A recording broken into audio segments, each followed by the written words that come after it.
Hey QQ! Aujourd'hui j'avais envie de vous parler de ces films Disney qui ont marqué mon enfance. C'est parti!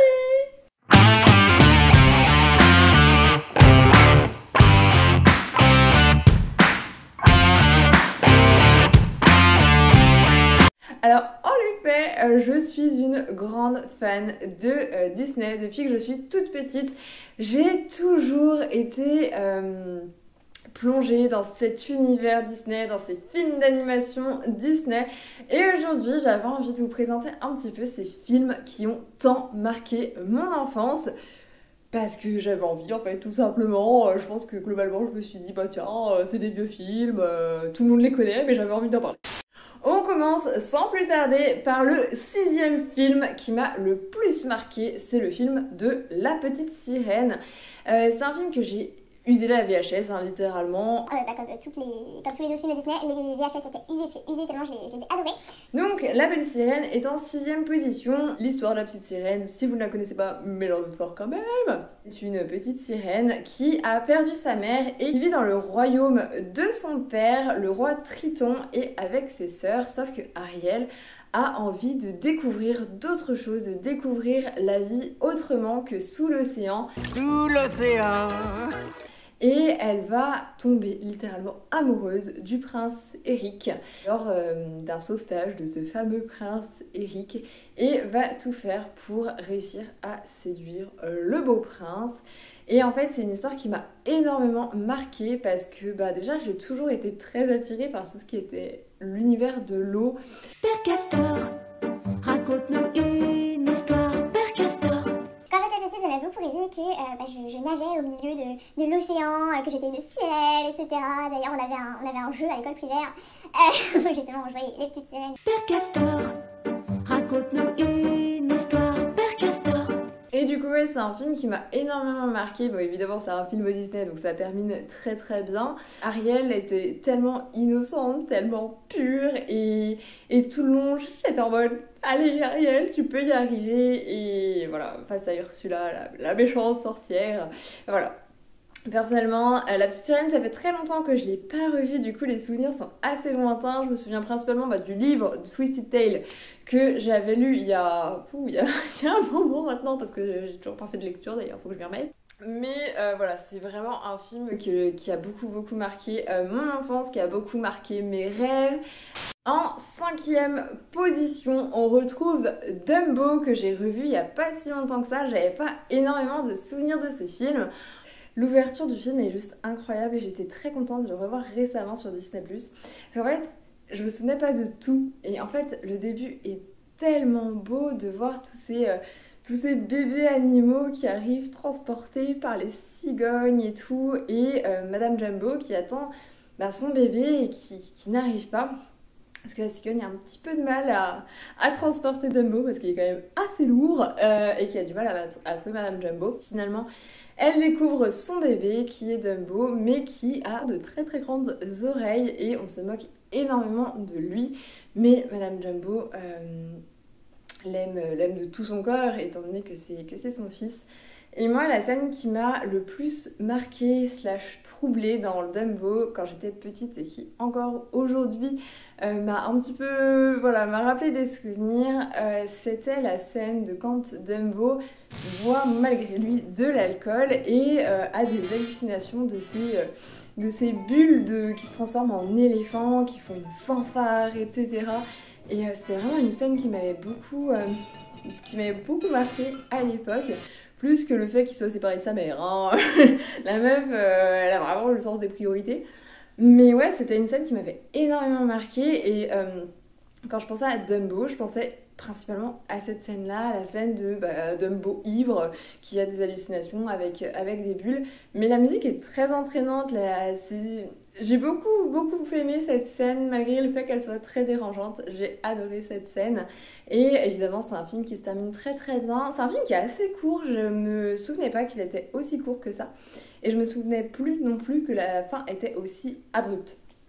C'est-à-dire que tout d'un coup, tout va bien qui finit bien. Allez, voilà, ciao. Bon, en même temps, c'est un film pour enfants, c'est un film, je sais pas de quelle année il date, mais il est quand même sacrément vieux. Donc forcément, ils peuvent pas... Enfin, je pense qu'à l'époque, ils pouvaient pas faire des films aussi longs que maintenant. Mais c'est vrai que la fin est un peu... Bon bah voilà, tout est bien qui finit bien. Ok, super. Top, merci. En quatrième position, j'ai mis Le Roi Lion. Alors c'est un film que j'ai beaucoup pleuré. J'ai beaucoup pleuré évidemment à la mort de Mufasa. Donc en fait, pour faire le petit résumé de l'histoire du Roi Lion, vous avez Mufasa qui est le roi de la terre des lions, qui donne naissance à son fils Simba, qui est un lionceau, qui est très aventureux, qui a envie de découvrir la vie, etc. C'est un enfant, c'est normal. Et qui, accompagné de sa super copine Nala, va commencer à enfreindre les règles et Mufasa le remet dans le droit chemin en sachant qu'il a un frère qui s'appelle Scar, enfin Mufasa a un frère qui s'appelle Scar, et Scar étant jaloux, oui, et Scar étant jaloux du pouvoir de Mufasa, va réfléchir à un stratagème pour tuer Mufasa, littéralement, pour tuer Mufasa et... Ça va paraître très bizarre, mais moi j'étais amoureuse de Scar, je sais pas, ce côté méchant, enfin Scar il avait un...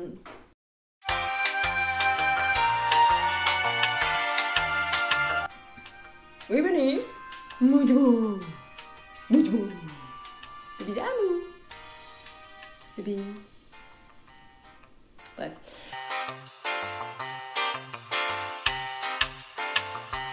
Scar avait vraiment une aura méchante, mais...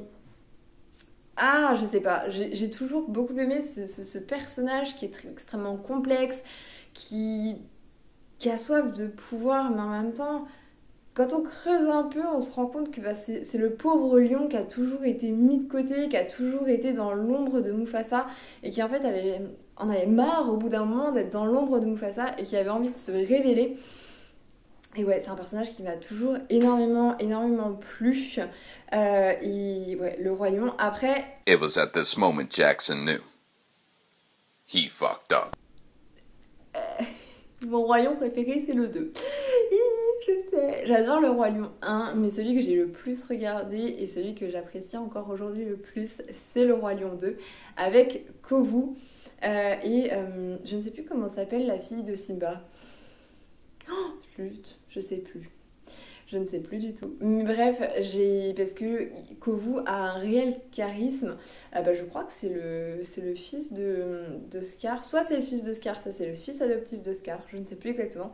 Mais ouais, le Roi Lion 2, c'est mon préféré par rapport au Roi Lion 1. Parce que déjà, il n'y a plus Mufasa qui meurt. Donc déjà, c'est quand même vachement mieux. Mais au-delà de ça, ouais, je sais pas. J'ai toujours préféré le 2. Et en troisième position, on retrouve Pocahontas. Alors j'adore ce film. Ça se passe dans une tribu d'Indiens d'Amérique. Pocahontas est la fille du chef de tribu. Et c'est une jeune femme qui est très fougueuse, qui a envie de découvrir la vie, qui a envie de découvrir le monde et qui veut tout voir, tout comprendre. Et tout à coup, on a les Anglais qui débarquent pour coloniser leur terre, pour dérober, enfin non, c'est pour clairement dérober tout l'or qui pourrait se trouver dans leur terre. Je ne sais plus comment s'appelle le méchant, ça fait très longtemps que j'ai pas vu Pocahontas non plus, du coup je suis désolée, j'ai pas tous les noms en tête. Pocahontas est intriguée par ces nouveaux arrivants sur ces terres et plus précisément par John Smith.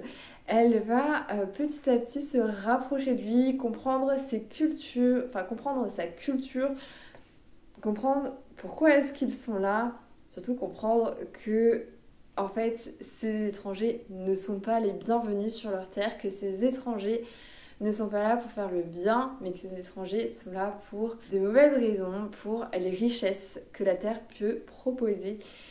Et Pocahontas va essayer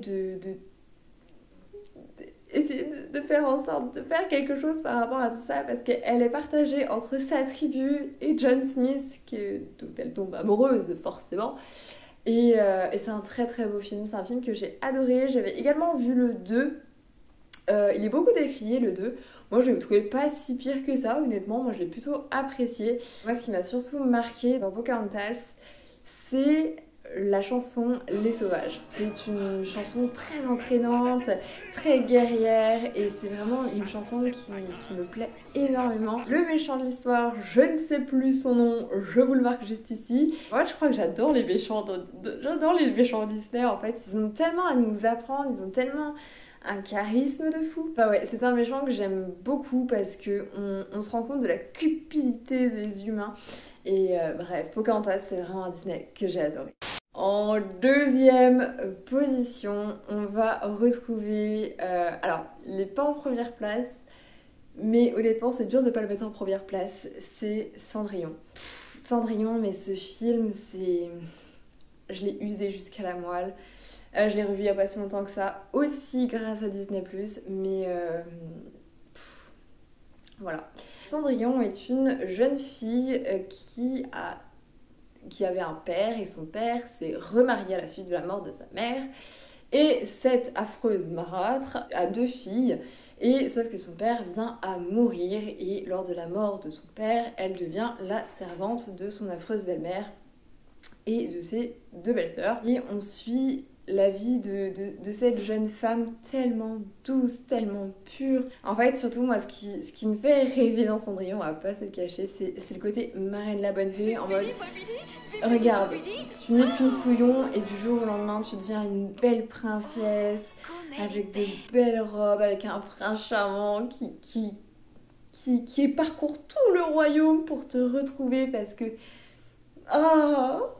c'est mon histoire de princesse préférée parce que c'est tellement beau, c'est tellement romantique. Ah oui, non, mais c'est sûr qu'en 2021, je pense pas qu'il y ait beaucoup de mecs qui feraient ce genre de choses en même temps, ce serait très bizarre. Mais ouais, Cendrillon, je la trouve tellement douce, je la trouve tellement belle, c'est vraiment ma princesse Disney préférée, Cendrillon. Et quand j'étais petite justement, j'avais le château de Cendrillon, Polly Pocket, qui en fait c'est le même château que le château de Disneyland Paris, mais qui là-bas est La Belle au Bois dormant. Et moi j'ai la version par un Cendrillon.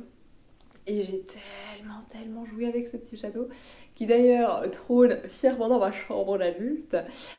Et en première position, on va retrouver un film Disney que tout le monde n'apprécie pas forcément, que tout le monde n'y pense pas forcément, c'est Le Bossu de Notre-Dame. Père Castor, raconte-nous une histoire, Père Castor. Quand j'avais environ 3-4 ans, j'ai découvert la comédie musicale Notre-Dame de Paris et je suis littéralement tombée amoureuse de cette histoire. Père Castor, raconte-nous une histoire, Père Castor. L'histoire en gros du bossu de Notre-Dame, c'est qu'on a Quasimodo, donc le bossu de Notre-Dame, qui devient sonneur de cloche à la suite de la mort de sa mère, c'est Frollo qui l'a tué. Il devient le bossu donc de Notre-Dame, le vilain, le pas beau, celui qui est rejeté par la société. Et on découvre la belle Esmeralda, la belle tzigane, qui fait son show et qui n'est pas appréciée de tous, qui n'est pas appréciée de Frollo en particulier, mais parce que Frollo la désire plus que tout au monde, tout simplement. Et on rencontre également le beau Phébus qui va littéralement tomber amoureux d'Esmeralda. Quasimodo est également amoureux d'Esmeralda, mais c'est Phébus évidemment qui va remporter le cœur de la belle. Et moi, ce que j'adore dans Le Bossu de Notre-Dame plus précisément, c'est le personnage de Frollo. En fait, dans toutes les histoires de Notre-Dame de Paris, mon personnage préféré, enfin tous mes méchants confondus, mon préféré, ça reste Frollo. Parce que c'est un personnage qui est extrêmement complexe. Donc dans Le Bossu de Notre-Dame, c'est un juge, mais dans la vraie version, c'est un archidiacre. Donc un archidiacre, c'est quelqu'un... Enfin, ça reste, même dans Le Bossu de Notre-Dame, quelqu'un de ferme, quelqu'un de droit, qui fait vœu de chasteté, qui se dévoue pour la justice, etc. Et on a cette fameuse Esmeralda qui vient mettre un coup de pied dans le château de sable et tout effondrer. Et on voit cet homme si sûr de lui, si imposant, qui s'effondre littéralement face au charme de cette femme. Et moi, ma chanson préférée dans le bossu de Notre-Dame, c'est Infernal. J'écoute cette chanson en boucle régulièrement parce que elle me prend au trip. Et ouais, Notre-Dame de Paris, ça fait plus de 20 ans maintenant largement plus de 20 ans, que je dévore tout. J'ai lu 2 fois le roman de Victor Hugo, donc je le connais assez bien. C'est déjà la fin de ma vidéo, j'espère qu'elle vous aura plu, j'espère qu'elle vous aura intéressé. Dites-moi si vous aussi vous avez été bercé Dites-moi si vous aussi vous avez été bercé par les films Disney lors de votre enfance. Quels sont vos films Disney préférés? J'ai encore quelques films dont j'ai vraiment envie de vous parler, donc je pense que je vous ferai une partie 2. En attendant ma prochaine vidéo, n'hésitez pas à lâcher un petit like si celle-ci vous a plu, à vous abonner si vous voulez voir ma tête dans une future vidéo. Et quant à moi, je vous fais des énormes bisous. Bisous!